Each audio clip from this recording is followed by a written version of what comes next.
Pora? Kechirasiz, men pora olmayman.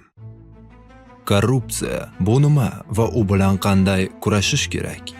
Korrupsiya bu mansabdor shaxslarning o'zlariga ishonib topshirilgan huquqlaridan shaxsiy boylik orttirish maqsadida foydalanishi tushuniladi.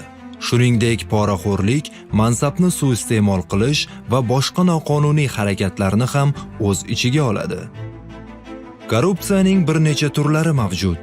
Birinchisi iqtisodiy, u moliyaviy foyda olishga qaratilgan.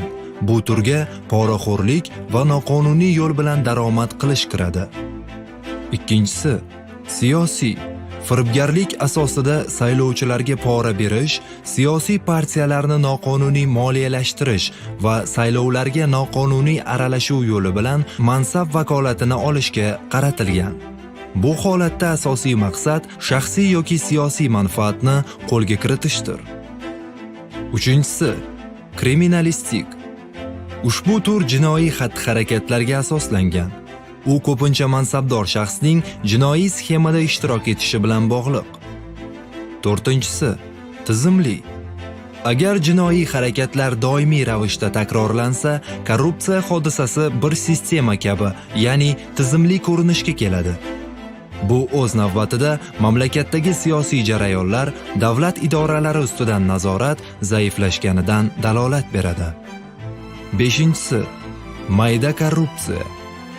Odatda byurokratiya hamda pora bilan bog'liq.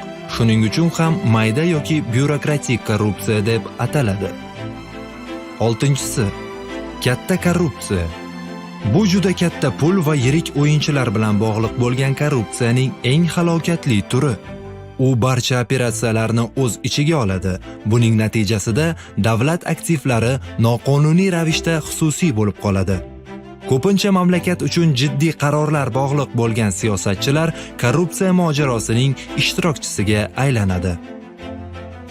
O'zbekiston Respublikasining Jinoyat kodeksida korrupsiya bilan bog'liq holatlarga jiddiy jazo qo'llanilishi batafsil ko'rsatilgan.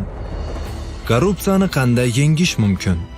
Qonuniylikni mustahkamlash, fuqarolar huquqlari, erkinliklari va qonuniy manfaatlarini himoya qilish, ochiqlik va shaffoflikni oshirish, korrupsiyaning oldini olishga doir chora-tadbirlar o'tkazish, javobgarlikning muqarrarligini ta'minlash. Xalqimizda kasalni davolagandan ko'ra uning oldini olgan afzaldir degan naql mavjud.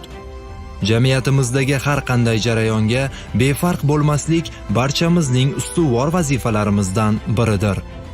Korrupsiyaning har qanday ko'rinishlariga barham berishni biz eng avvalo o'zimizdan boshlashimiz kerak. Shu kabi mavzular haqida ko'proq ma'lumot olishni istasangiz, bizni kuzatishdan to'xtamang.